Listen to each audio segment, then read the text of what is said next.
Okay, so in the last session हमने dimensional analysis का second application देखा था and second application of second use of dimensional analysis was to establish the relationship between related physical quantities. हमारे पास हमें पता है कि एक फिजिकल क्वांटिटी इन दो या तीन के साथ रिलेटेड है, लेकिन हमको एग्जैक्ट रिलेशन नहीं पता है, हमको एग्जैक्ट फॉर्मूला नहीं पता है, तो हम लोग with the help of dimensional analysis हम लोग derive कर सकते हैं। and for this we have taken example of simple pendulum। तो अगर आपको याद होगा in the last session हमने क्या किया था, हमने एक simple pendulum लिया था something like this।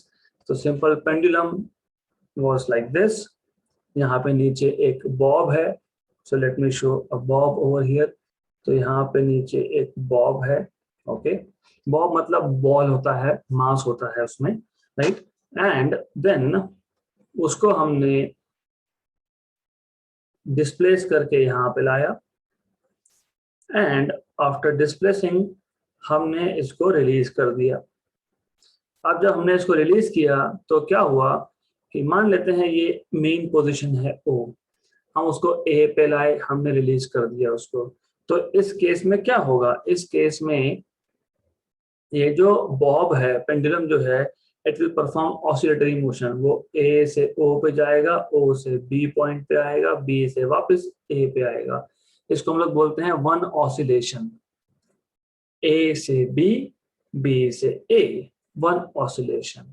ओके, अब हमको पता करना है कि इसको एक ऑसिलेशन कंप्लीट करने में कितना टाइम लगा, उसको बोलते हैं टाइम पीरियड। तो how much is the time taken by the bob of the pendulum to complete one oscillation, that is time period। तो हमको टाइम पीरियड का फॉर्मूला चाहिए और हमको याद नहीं आ रहा था कि फॉर्मूला क्या है इसका। तो एज आई टोल्ड यू कि इस बॉब के पास क्या है, लेंथ है और क्या है, मास है। और जब मैंने इसको ए पॉइंट पे लाके छोड़ दिया तो वो नीचे क्यों गया, बिकॉज ऑफ ग्रेविटी, मतलब access due to gravity G. इसका मतलब ये तो पक्का है कि टाइम पीरियड जो है वो लेंथ, मास और जी पे डिपेंड करेगा। लेकिन एग्जैक्टली कैसे डिपेंड करेगा, क्या टेंशन प्रोपोर्शनल टू लेंथ है, पता नहीं, हो सकता है। या फिर 1/लेंथ है, पता नहीं, ये भी हो सकता है। या फिर लेंथ रेज टू -2 है, ये भी हो सकता है, राइट। तो वी डोंट नो, तो हम क्या बोलेंगे, बिकॉज वी डोंट नो, तो हम बोलेंगे चलो मान लेते हैं कि length is proportional to A, time period is proportional to length raise to A, time period of pendulum is proportional to length raise to A, ऐसा मान लेंगे। And time period is proportional to mass raise to B and time period is proportional to G raise to C, ऐसा मान लेंगे हम लोग। इसका मतलब time period is proportional to length raise to A, mass raise to be, G raise to C, where A, B, C are some numbers basically। okay, good। तो फिर हम प्रोपोर्शनलिटी कांस्टेंट को हटा के, प्रोपोर्शनलिटी साइन को हटा के एक कांस्टेंट लिखते हैं, constant of proportionality. we remove this sign of proportionality, symbol of proportionality, and we write down some constant। इसको हम लोग बोलते हैं constant of proportionality, L raised to A, M raised to B, G raised to C। फिर हम दोनों sides पे जो जो फिजिकल पैरामीटर है उसके डायमेंशन लिखते हैं। तो हम लिखते हैं डायमेंशंस ऑफ टाइम पीरियड के, ये जो प्रोपोर्शनलिटी कांस्टेंट है ये डायमेंशन लेस है। फिर हमने लिखा था लेंथ के dimensions L raise to A, mass के dimensions M raise to B, और G is acceleration due to gravity, L1t-2 raise to C। फिर हम क्या करते हैं कि हम दोनों साइड, पहले तो एक साइड में जितने भी डायमेंशन सबको कंबाइन कर लो, तो L raise to A, M raise to B, L raise to C, T raise to -2C, ऐसा आ गया। Okay, now right hand side पे L 2 बार है बेस में, तो L raise to A plus C, क्योंकि बेस अगर सेम है तो पावर्स का एडिशन होता है, M raise to B, T raise to -2C, right. And on the left hand side सिर्फ t था, क्योंकि लेफ्ट हैंड साइड पे सिर्फ टाइम ही है, तो टाइम है मतलब मास नहीं है, m रेज़ टू 0, मतलब लेंथ नहीं है l raise to 0 and t raise to 1। Okay, ऐसा लिख लो। देन बाय लॉजिक, जैसे मैंने आपको बताया था पहले भी कि फिजिक्स में कभी भी लेफ्ट हैंड साइड पे जो क्वांटिटी होती है, ओके, और राइट हैंड साइड पे जो क्वांटिटी होती है वो सेम होनी चाहिए। अगर लेफ्ट हैंड साइड पे 10 टर्म्स है, राइट हैंड साइड पे 10 टर्म्स है, तो सारे के सारे 10 एंड 10 20 टर्म सबके डायमेंशन सेम होने चाहिए। सबके डायमेंशन सेम होने चाहिए क्या मतलब है, m का जो पावर है लेफ्ट हैंड साइड में वही पावर m का राइट हैंड साइड में होना चाहिए। So by equating powers of similar physical quantities on both sides, you get a plus c equal to 0, b equal to 0 and 1 equal to minus 2c। तो c मिल गया आपको half और a equal to minus c आ गया, तो a equal to minus of minus half is plus half. तो आपको मिल गया a की वैल्यू प्लस हाफ। तो आपको a की वैल्यू मिल गई प्लस हाफ, b की वैल्यू मिल गई 0, c की वैल्यू मिल गई आपको माइनस हाफ। तो ये अब सारे इस इक्वेशन में जाएंगे। तो t is equal to k l raise to half m raise to 0 g raise to minus half. मतलब k l raise to half और g raise to minus half नीचे जाके g raise to plus half होगा, मतलब k under root of l by g। तो बन गया directly formula of time period. और ये जो k होता है इसको बोलते हैं एम्पेरिकल कांस्टेंट। एम्पेरिकल कांस्टेंट क्यों? क्योंकि ये जो k है इसकी वैल्यू आपको सिर्फ एक्सपेरिमेंट से मिल सकती है। तो only by performing experiments you can obtain value of k and it turns out to be 2 pi. ये हम आगे देखने वाले हैं। तो जब हम सिंपल पेंडुलम सीखेंगे डिटेल में, इन डिटेल से हम देखेंगे, तब हम देखेंगे कि k की वैल्यू 2 पाई कैसे आती है। तो this is how you can actually make up a formula for a given physical parameter even if you don't remember anything। आपको अगर फॉर्मूला याद नहीं भी है लेकिन आपको ये याद है कि 11 के पहले ही चैप्टर में फिजिक्स में हमने डायमेंशनल एनालिसिस सीखा था, तो उसका यूज करके आप फॉर्मूलाज बना सकते हो। Okay, good. Then let's put it point by point. तो dimensional analysis can be used, dimensional analysis can be used to relate different physical quantities. Different physical quantities.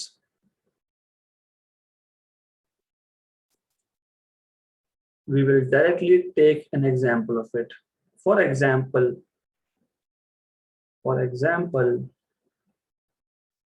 the period capital T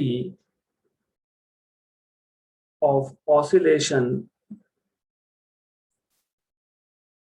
of a simple pendulum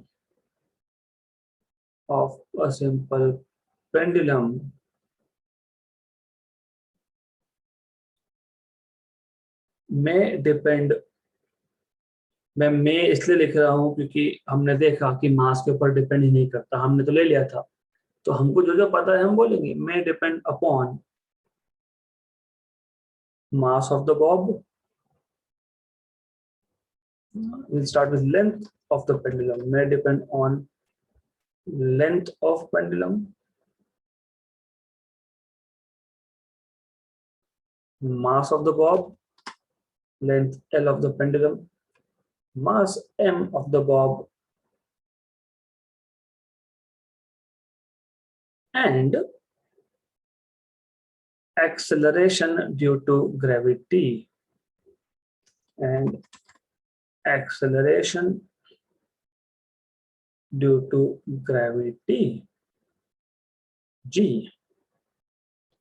तो हम मान लेंगे let, because we have to assume something, let time period is proportional to L raised to a, time period is proportional to m raised to b, and time period is proportional to g raised to c।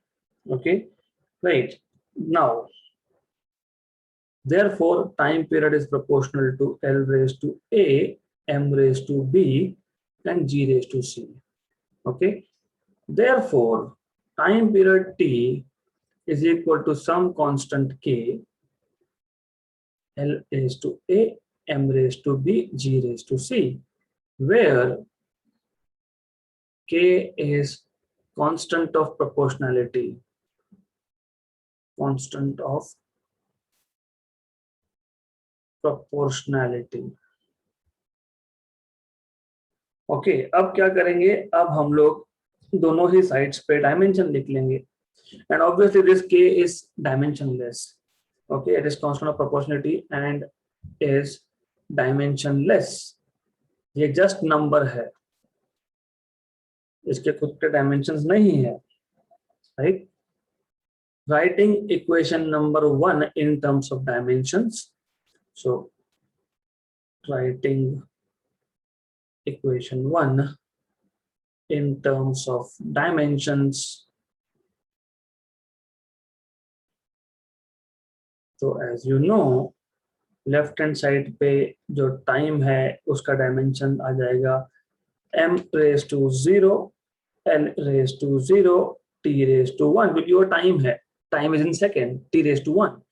k के dimensions तो है नहीं, तो we don't have dimensions of k. तो L का जो dimensions है वो है just L raise to 1 raise to A. Mass का डायमेंशन है m raise to B and acceleration due to gravity का डायमेंशन है L1 t-2 और फिर रेज टू C. तो now you can write down therefore m raised to 0, l raised to 0, t raised to 1 equal to क्या क्या था यहाँ पे, l raised to a, m raised to b, l raised to a, m raised to b, वापस l raised to c and t raised to -2c, t raised to -2c ऐसा है.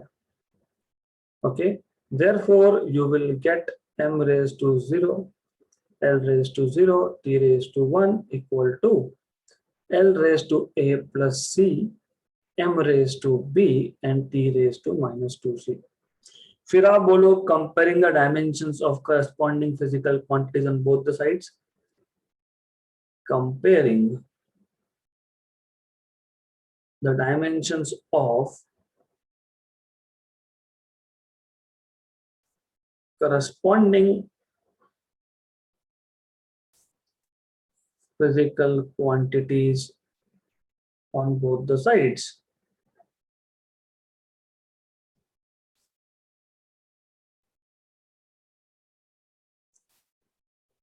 तो मास raise to 0 है तो यहाँ पे b m raise to b है right hand side पे, तो b इक्वल टू 0 आ गया.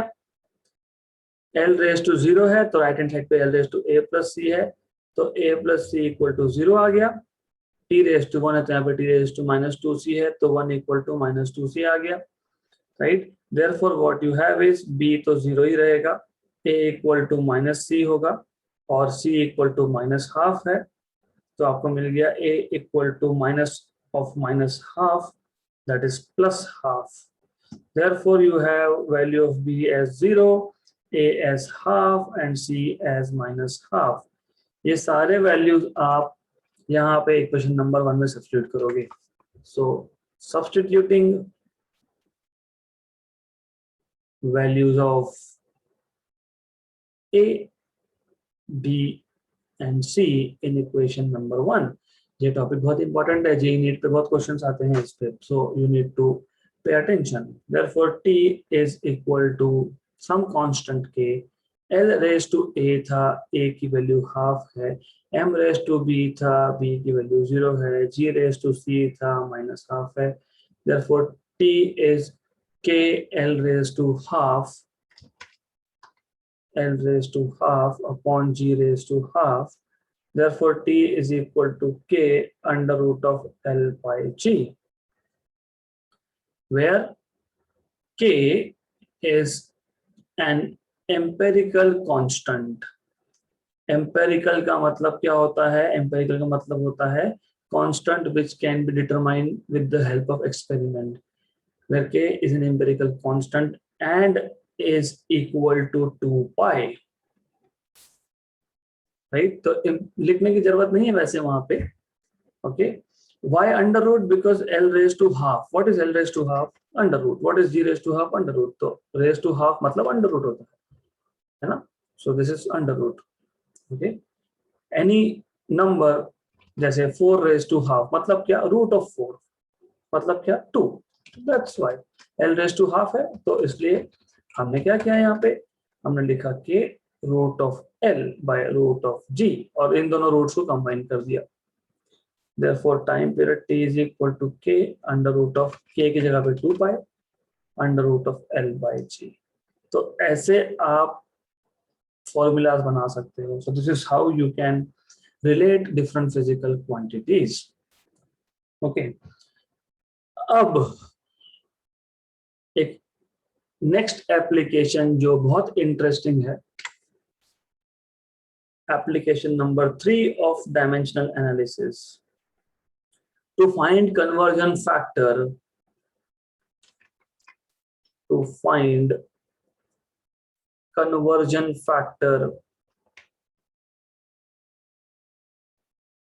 between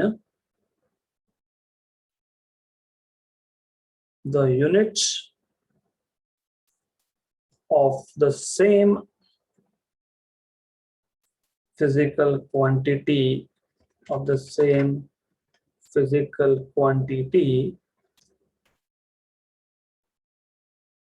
in different system of units, in different systems of units,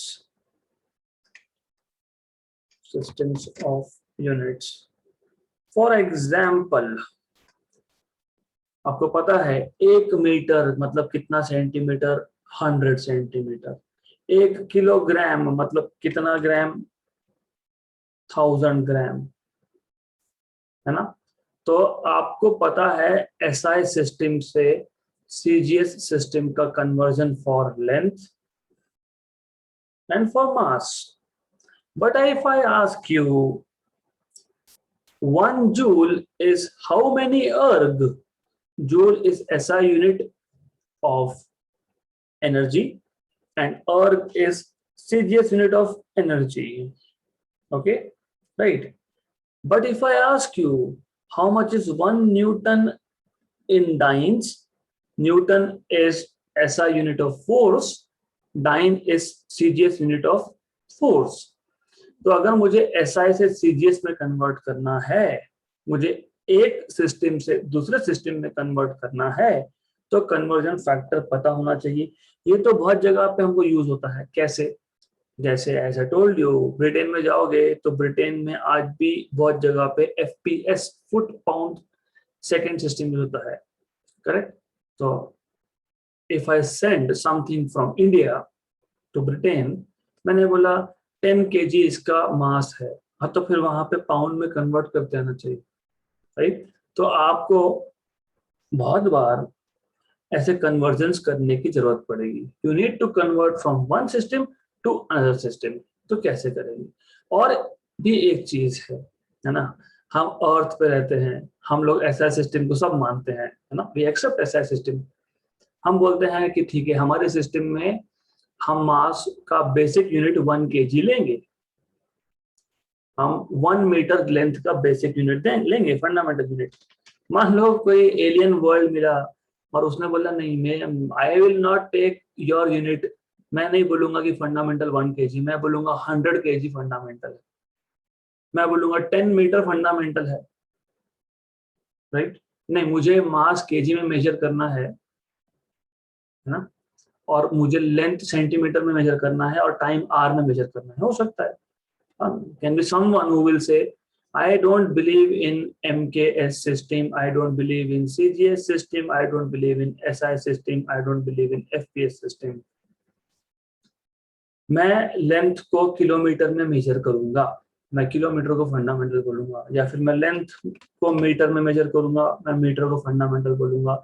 लेकिन मास को मैं किलोग्राम में नहीं, मैं ग्राम में मेजर करूंगा, और टाइम को मैं सेकंड में नहीं, टाइम को मैं मिनट में मेजर करूंगा। तो नया सिस्टम बन गया MGM, है ना, मीटर ग्राम मिनट सिस्टम। तो एक फिजिकल क्वांटिटी है हमारे पास जैसे एनर्जी, तो 1 joule in SI system is how many in this new system, वो भी देखना पड़ेगा हमको। तो हम लोगों को रिक्वायर्ड होता है एक सिस्टम से दूसरे सिस्टम में कन्वर्जन करना। तो with the help of dimensional analysis कैसे करते हैं वो हम देख लेते हैं। बहुत सिंपल सा केस है, मैं एग्जांपल से ही बताता हूं पहले। Let's go with an example. Energy, energy in SI system is in joule, right, correct. तो और CGS सिस्टम में होता है अर्ग। तो मुझे चेक करना है कि 1 जूल मतलब कितना अर्ग। तो मैंने मान लिया 1 जूल इज x अर्ग, मतलब मुझे x की वैल्यू फाइंड करनी है। 1 जूल इज x अर्ग, जैसे 1 मीटर इज 100 सेंटीमीटर, है ना, जैसे 1 किलोग्राम इज 1000 ग्राम, वैसे ही 1 जूल इज x अर्ग, 1 न्यूटन इज x डाइन। तो मुझे x की वैल्यू फाइंड करनी है। तो what we will do is, see, हमको पता है चाहे आप जूल में लिखो चाहे आप अर्ग में लिखो, दोनों तो एनर्जी ही है ना, एनर्जी ही है। जैसे आप लिखते हो 1 मीटर एज 100 सेंटीमीटर, तो ये भी लेंथ है, ये भी लेंथ है, दोनों लेंथ है। आप लिखते हो 1 kg इक्वल टू 1000 ग्राम्स, तो ये भी मास है, ये भी मास है। तो जब मैं लिख रहा हूं 1 जूल इक्वल टू x अर्ग, तो ये भी एनर्जी है और ये भी एनर्जी है। तो पहली चीज तो ये क्लियर होनी चाहिए कि लेफ्ट हैंड साइड पे एनर्जी, तो राइट हैंड साइड पे भी एनर्जी ही आएगी। You can not right on the left hand side one thing and right hand side another thing, नहीं लिख सकते, अलाउड नहीं होता है फिजिक्स में। तो सिर्फ ऐसा है कि जूल मतलब SI सिस्टम है और मतलब CGS सिस्टम है। तो 1 जूल हम क्या करेंगे, हम डायमेंशन लिख लेंगे दोनों साइड्स पे। What are dimensions of energy, बताया था मैंने। डायमेंशंस ऑफ एनर्जी क्या है, m1 L2 T-2, m1 L2 and T-2, T-2, x, ये भी तो एनर्जी है, m1L2T-2। लेकिन लेफ्ट हैंड साइड पे SI सिस्टम में हम लोग मास को केजी में मेजर करते हैं और CGS में हम लोग मास को ग्राम में मेजर करते हैं। तो मैं just for the sake of differentiation, सिर्फ हम लोग इसको डिफरेंशिएट कर पाए, इसके लिए मैं इसको बोलता हूं, SI सिस्टम को मैं नंबर 1 दे देता हूं नाम, m1L1T1। तो जब जब मैंने सफिक्स में 111 लिखा है, इट मीन्स कि SI सिस्टम की बात हो रही है। जब जब हम सफिक्स में 2 लिखेंगे, m2L2T2, तब तब वो CGS सिस्टम है। तो 1 जूल मतलब जूल के डायमेंशंस, एनर्जी के डायमेंशंस इक्वल टू x अर्ग मतलब एनर्जी के डायमेंशंस, राइट, ऐसा है। देयरफॉर हमको क्या चाहिए था, हमको x चाहिए था। तो हम ऐसा लिख सकते हैं क्या, x equal to m1 raised to 1 L1 raised to 2 T1 raised to -2 upon m2 raised to 1 L2 raised to 2 T2 raised to -2। सिर्फ हमने इसको डिवाइड कर दिया दूसरी साइड पे, दैट्स इट। फिर हम क्या करेंगे, फिर हम ऐसा कर लेंगे, ये मास और नीचे भी मास, तो m1 upon m2 whole raise to 1, L1 upon L2 whole raise to 2, क्योंकि दोनों का पावर 2 है। लिख सकते हो ना ऐसा, 2 स्क्वायर अपॉन 3 स्क्वायर लिखते हैं कि नहीं हम लोग, 2/3 होल स्क्वायर, वही किया फिर मैंने। L1 square upon L2 square मतलब L1 upon L2 whole square, वही कर रहे हैं हम लोग यहाँ पे। तो यहाँ पे भी T1 T2 रेज टू -2। अब as you know, m1, what is m? M is mass. What is mass? in SI system kg. m1 मतलब आपको पता है this is mass in SI system and mass in SI system is kilogram upon m2 this is mass in CGS system मतलब gram raised to 1. L1 is length in SI system that is meter. L2 is length in CGS system that is centimeter raised to 2. T1 is time in SI system second. T2 is time in CGS system second. अब इसके बाद क्या करो, अब इसके बाद कभी कभी कंफ्यूजन होता है तो मैं आपको दोनों तरीके से बता देता हूँ. What you can do is, या तो आप किलोग्राम को ग्राम में लिखो, किलोग्राम को ग्राम में लिखो, या फिर ग्राम को किलोग्राम में लिखो, एक ही चीज है. तो you can write down 1 kilogram as 1000 grams 10 power 3 grams upon gram. 1 meter is how many centimeter? 100 10 power 2 centimeter upon centimeter. Second तो वैसे ही कैंसिल हो गया था. ओके, तो कोई मतलब ही नहीं है वो लिख के. अब नाउ यू सी यहाँ पे ग्राम और ग्राम, सेंटीमीटर सेंटीमीटर कैंसिल हो गया. तो x equal to 10 power 3 10 power 2 का स्क्वायर और anything raise to 1 1 raise to 1 1 1 raise to 2 1 1 raise to infinity 1 1 raise to 0 1 1 raise to -10 1 1 raise to -2 1. Any number raise to 1 is 1. तो ये 1 रेज टू -2 जो है वो 1 ही आएगा. तो ये आएगा आपका 10 raise to 3 into 10 raise to 4 मतलब 10 रेज टू 7. मतलब x की वैल्यू मिल गई 10 raise to 7. Therefore 1 joule is 10 raise to 7 erg. कर लिया आपने कन्वर्ट. जैसे 1 मीटर 10 पावर 2 सेंटीमीटर था, 1 किलोग्राम 10 पावर 3 ग्राम था, वैसे ही 1 जूल ऑफ एनर्जी 10 पावर 7 अर्ग है. सिमिलरली आप फोर्स मतलब न्यूटन टू डाइन भी कन्वर्ट कर सकते हो. Okay, you can do that in a similar way. आप कर सकते हो उसको भी. You can prove how much is 1 Newton in dance. मैं वापस रिपीट करूंगा एक बार, फिर हम लिखते भी जाएंगे साइमल्टेनियसली. तो पहले एक बार वापस एक्सप्लेन कर देता हूं and then we will write it down. देखो इश्यू क्या है. इश्यू ये है कि there are too many systems of units, MKS, CGS, FPS, SI. हमको एक फिजिकल क्वांटिटी है जैसे एनर्जी, हम एनर्जी को जूल में मेजर करते हैं इन SI सिस्टम. CGS में वही क्वांटिटी अर्ग में मेजर होता है. तो कितना कन्वर्जन पता होना चाहिए हमको कि 1 जूल मतलब कितना अर्ग है ना. हाउ मच इज 1 जूल इन अर्ग. तो हम बोलेंगे, मान लेते हैं लेट 1 जूल इज x अर्ग.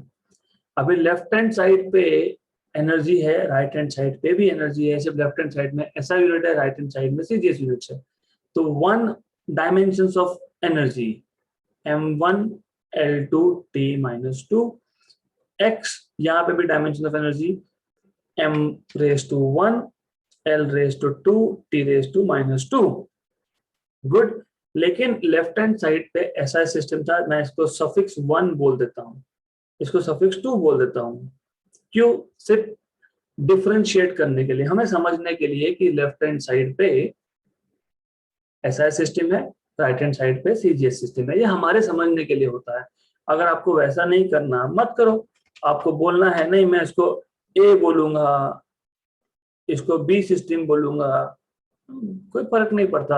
अगर आपको बोलना है कि नहीं मैं I will not use this, मैं बोलूंगा m रेज टू 1, एक साइड पे यहाँ पे m dash L dash T dash, चलेगा, कोई फर्क नहीं पड़ता. तो I will write 1 for SI and 2 for CGS. तो मैं यहां से लिख सकता हूं x equal to m1 raise to 1 L1 raise to 2 T1 raised to -2 upon M2 raised to 1 L2 raised to 2 T2 raised to -2. फिर क्या करेंगे, mass mass length length time time इनका रेशो एक साथ कर लेंगे। m1 upon m2 raise to 1, L1 upon L2 raise to 2, T1 upon T2 raise to -2। m मतलब मास, m1 मतलब मास in SI system, SI system में मास होता है किलोग्राम में। m2 मतलब मास इन सीजे सिस्टम ग्राम में, raise to 1। L1 is length metre में, ये सेंटीमीटर में, रेज टू 2। ये टाइम सेकंड सेकंड में ही है, टाइम का टेंशन ही नहीं है, all the units use second for time, तो ये कैंसिल हो गया, 1 आ जाएगा यहाँ पे। अब आप एक काम करो, पहले हमने क्या किया था, पहले हमने किलोग्राम को ग्राम में लिखा था, तो वैसा कर सकते हो, या तो ग्राम को किलोग्राम में लिखो, वैसा भी कर सकते हो, एक ही बात है। तो 1 kilogram is 10³ gram upon gram, right. अगर किसी को ऐसा नहीं करना, कोई बोलते नहीं मैं उल्टा करूंगा, 1 ग्राम इज 10⁻³ किलोग्राम, चलता है, क्या फर्क पड़ता है। 1 मीटर, देखो क्या है, 1 मीटर क्या था, 10⁻² सेंटीमीटर था, बराबर ना। तो मैं उल्टा लिखता हूँ, मैं 1 सेंटीमीटर को 10⁻² मीटर लिखता हूँ, तो भी चलेगा, क्या ही फर्क पड़ता है। ओके, और ये तो वैसे भी 1 था, metre metre cancel, KG cancel, तो ये आ गया आपका 10⁻³ नीचे है, ऊपर जाके 10⁻+3 होगा। यहाँ पे 10⁻2 नीचे है, ऊपर जाके 10⁻+2 होगा, तो 10⁻2 का भी स्क्वायर आ जाएगा मतलब। ओके, तो 10⁻3 इंटू 10⁻4 10⁻7 मिल गई एक्स की वैल्यू, पता लग गया हमको 1 जूल इज 10⁻7 अर्ग। तो this is how you can convert from one system to another. तो मैं आज at the end of this lecture मैं एक असाइनमेंट देने वाला हूं, to convert 1 newton into dyne, वो आपका असाइनमेंट होगा आज, राइट। तो dimensional analysis can be used, dimensional analysis can be used to convert, या फिर to find conversion factor, to find conversion factor between the units of, between the units in different systems, this different systems of measurements, different systems of measurements। ठीक है, हम example से start करते हैं। Okay, let us find out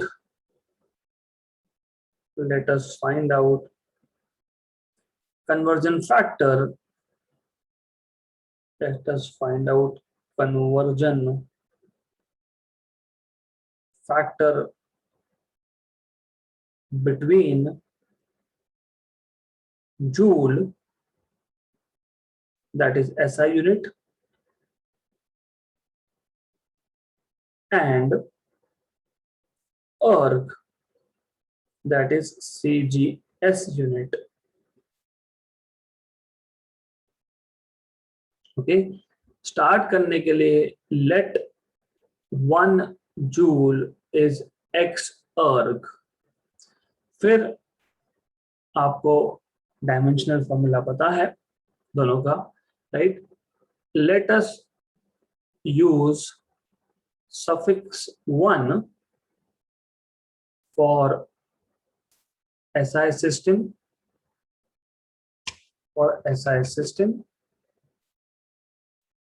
and suffix 2 for CGS system। Therefore 1 joule, अभी हम dimensions के term में लिख रहे हैं, so we are writing the above equation in terms of dimensions। तो 1 joule मतलब m1 raised to 1 L1 raised to 2 T1 raised to -2, equal to x, m2 raised to 1, L2 raised to 2, T2 raised to minus 2. Therefore, you will have x is equal to m1 raised to 1, L1 raised to 2, T1 raised to minus 2 upon m2 raised to 1, L2 raised to 2, T2 raised to minus 2. Therefore, x is equal to m1 by m2 raised to 1, L1 by L2 raised to 2, T1 by T2 raised to minus 2. But you know that mass is, एक काम करते हैं, थोड़ा shortcut way में लिखते हैं, but in SI system mass is in kg, length is in meter, and time is in second. Similarly,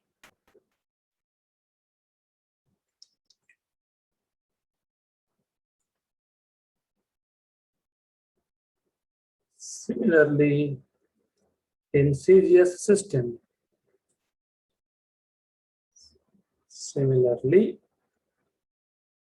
in CGS system, mass is in gram, length is in centimeter, and time is in second. Therefore, x is equal to क्या था, m1 by m2 मतलब kilogram by gram raised to 1, L1 by L2 meter upon centimeter raised to 2, and time second upon second raised to minus 2.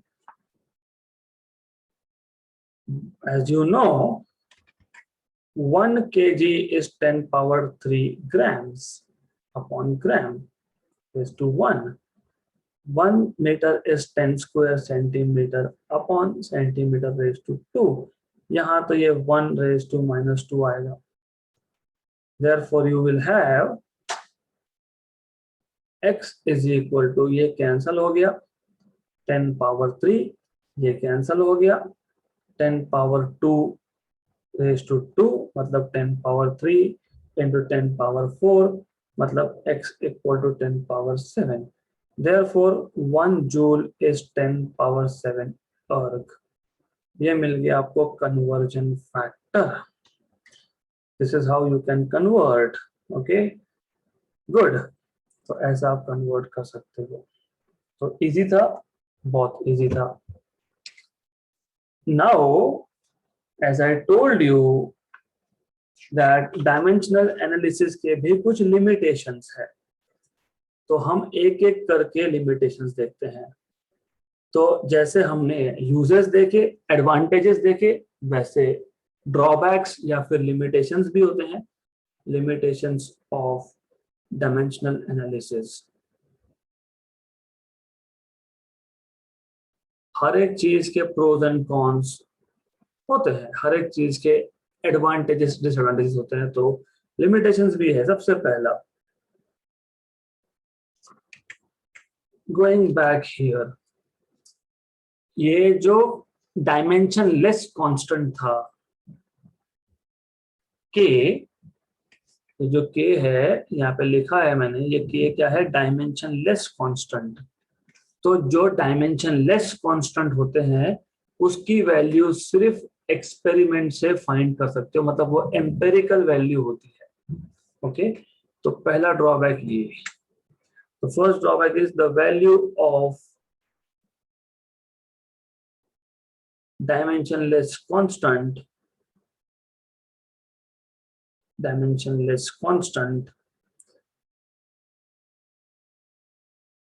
can be obtained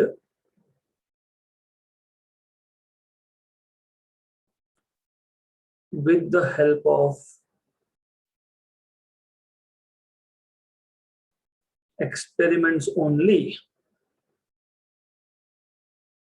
with the help of experiments only,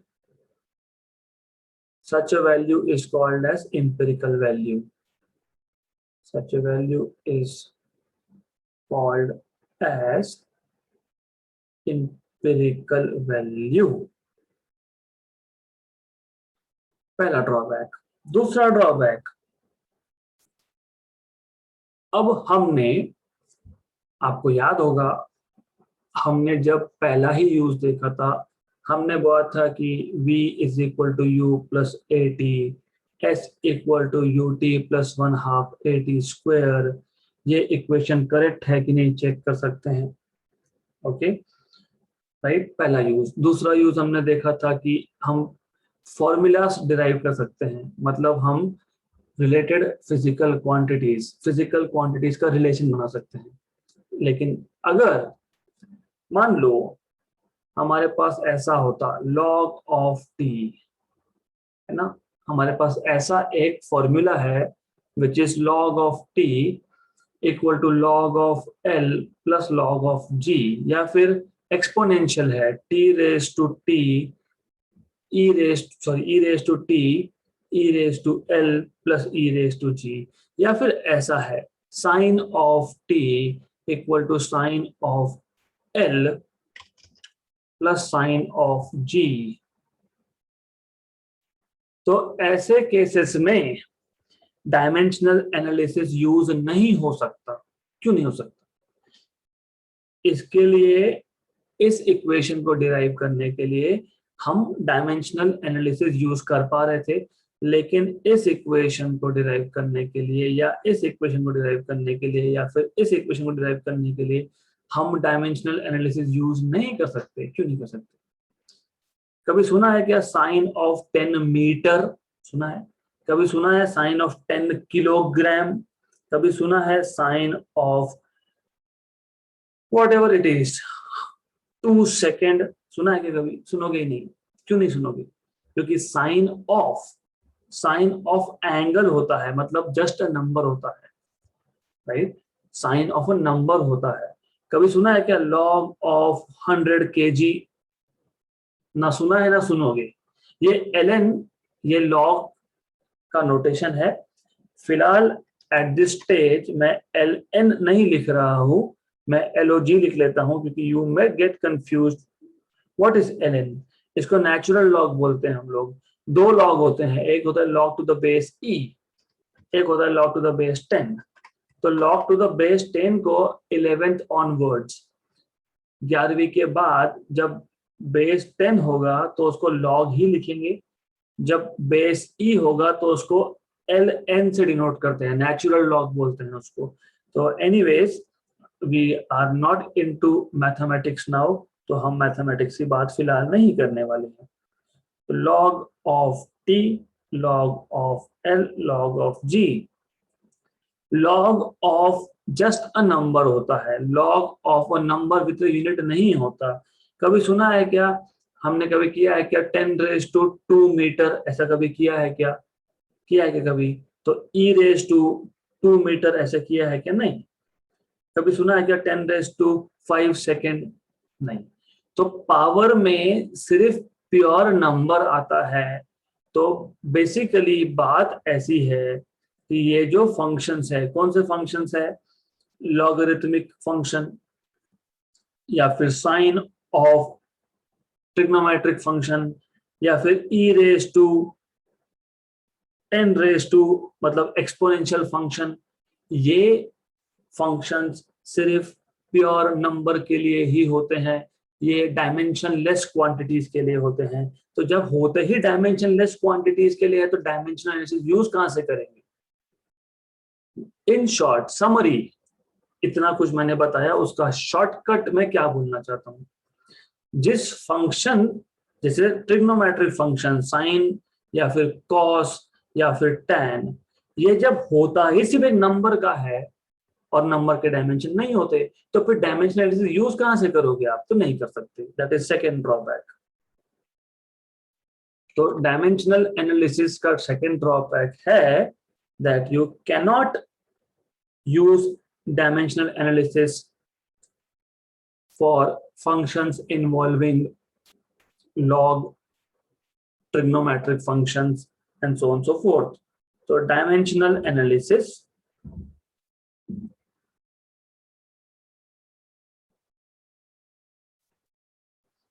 cannot be used to derive relations involving trigonometric exponential,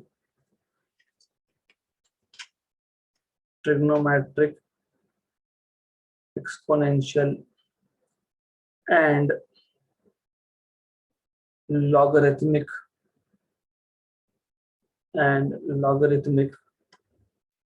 functions,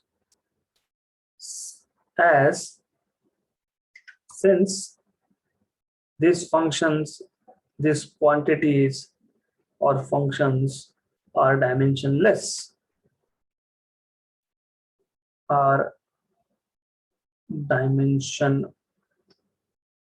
इसके dimensions ही नहीं होते तो use कहां से करेंगे फिर? ऐसा है। थर्ड ड्रॉबैक, तीसरा ड्रॉबैक, अभी आपने देखा कि हम t is equal to K under root of L by G क्यों डिराइव कर पाए? ये हम लोग इसलिए डिराइव कर पाए क्योंकि k जो था वो डायमेंशन लेस था, करेक्ट?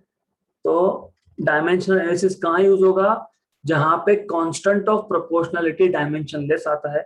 लेकिन ऐसे भी इक्वेशंस है, जैसे आपने स्कूल लेवल तक सीखा होगा, force, gravitational force between two masses, gravitational force F between two masses is proportional to product of masses divided by square of distance between them। अगर हमारे पास दो मास है, जैसे अर्थ एंड मून, इन दोनों का centre to centre distance r है, तो दोनों में फोर्स कितना? Proportional to m1 m2 by r square. फिर आप क्या लिखते हो? फिर आप लिखते हो F is equal to, proportionality से हटाते हो, equal to G, constant of proportionality, m1 m2 by r square. तो G क्या आता है आपका यहाँ से? fr square by m1 into m2। ये जो G है, ये जो कांस्टेंट है, ये कांस्टेंट है, लेकिन ये डायमेंशन लेस नहीं है। इसके डायमेंशंस आएंगे, इसके यूनिट्स भी आएंगे। तो डायमेंशनल एनालिसिस आप यहाँ पे यूज नहीं कर सकते हो। तो you can not use methods of dimensional analysis if the constant of proportionality is not a dimensionless quantity। तो जहां पे proportionality constant dimensionless हो, वहीं पे ये मेथड यूज होगा। जहां पे constant of proportionality dimensionless नहीं है, वहां पे आप dimensional analysis यूज नहीं कर सकते हो। You cannot do that। Okay? So number 3, point number 3 is this method, कौन सा मेथड? डायमेंशनल एनालिसिस में जो जो हमें सीखा वो सब। this method is not useful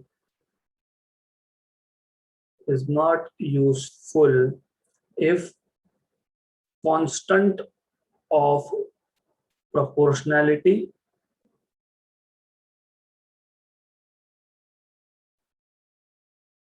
is not red में लिखता हूं, is not a dimensionless quantity।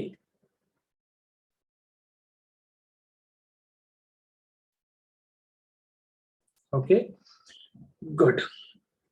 Example आप लिख सकते हो ग्रेविटेशनल फोर्स का, जो भी है वो। Number fourth limitation. अब ये बहुत इंपॉर्टेंट है। आपको पता है v is equal to u plus a t, ये करेक्ट है। आपको पता है s equal to u t plus 1/2 a t square, ये भी करेक्ट है। आपको पता है v square equal to u square plus 2as, ये भी करेक्ट है। डायमेंशनली करेक्ट है, इक्वेशन भी करेक्ट है। अब प्रॉब्लम क्या है, अगर मैंने यहाँ पे और एक टर्म डाल दिया, करेक्ट, और इसका भी यूनिट मीटर पर सेकेंड, मतलब लेफ्ट हैंड साइड पे वेलोसिटी है, राइट हैंड साइड पे जितने भी टर्म्स है सारे के सारे वेलोसिटी है, L1 L raised to 1 T raised to -1, correct. Even though this equation is not correct. क्यों करेक्ट नहीं? क्योंकि करेक्ट इक्वेशन क्या था, u plus a t, v equal to u plus a t, ये करेक्ट था। मैंने यहाँ पे एक्स्ट्रा टर्म डाल दिया, लेकिन उस एक्स्ट्रा टर्म के डायमेंशंस बाकी टर्म्स के साथ मैच हो रहे हैं। तो डायमेंशनल एनालिसिस से आप नहीं बता सकते कि ये इक्वेशन करेक्ट है कि नहीं, you can not tell. This is drawback. s equal to u t plus 1/2 a t square, s metre में है, स्पीड इनटू टाइम ये भी मीटर होता है, हाफ ए टी स्क्वायर ये भी मीटर होता है। अब मैं अगर ऐसा करता हूं, यहां से ये टर्म हटा देता हूं, तो डायमेंशनल एनालिसिस के according s equal to half a t square ये करेक्ट इक्वेशन है, क्योंकि s भी मीटर में और ये भी मीटर में। बट इन रियलिटी यहाँ पे एक एक्स्ट्रा टर्म होनी चाहिए थी, कौन सी, u t plus 1/2 a t square की, यू टी ये टर्म होनी चाहिए थी। इसका मतलब क्या कि अगर एक हाथ टर्म एक्स्ट्रा लिख दिया इक्वेशन में, या एक हाथ टर्म गायब कर दिया इक्वेशन में, तो जितने भी टर्म्स है अगर सबके यूनिट्स डायमेंशंस मैच हो रहे हैं तो डायमेंशनल एनालिसिस के अकॉर्डिंग इक्वेशन करेक्ट है, लेकिन इक्वेशन इन रियलिटी करेक्ट नहीं है। हो सकता है मैं एक इक्वेशन लिख दूं, मैं लिख दूं equation v equal to u1 plus u2 plus a1t plus a2t1 plus a2t3 plus a4t5, doesn't matter, सारे के सारे जितने भी टर्म्स है सबके सब मीटर पर सेकेंड, मीटर पर सेकेंड, मीटर पर सेकेंड, मीटर पर सेकेंड। तो डायमेंशनल एनालिसिस बोलेगा ये इक्वेशन करेक्ट है, बट रियलिटी में तो रॉन्ग है ये equation. Okay, so that is the fourth drawback, and don't worry, ये drawbacks मैं कल वापस रिपीट करवाऊंगा, I will revise all this। okay, तो प्रॉब्लम क्या है यहाँ पे, प्रॉब्लम ये है अगर करेक्ट इक्वेशन में एक्स्ट्रा टर्म हो या कुछ टर्म मिसिंग हो तो हम बता नहीं सकते डायमेंशनल एनालिसिस के को यूज करके कि ये इक्वेशन करेक्ट है या नहीं है, वी कैन नॉट से।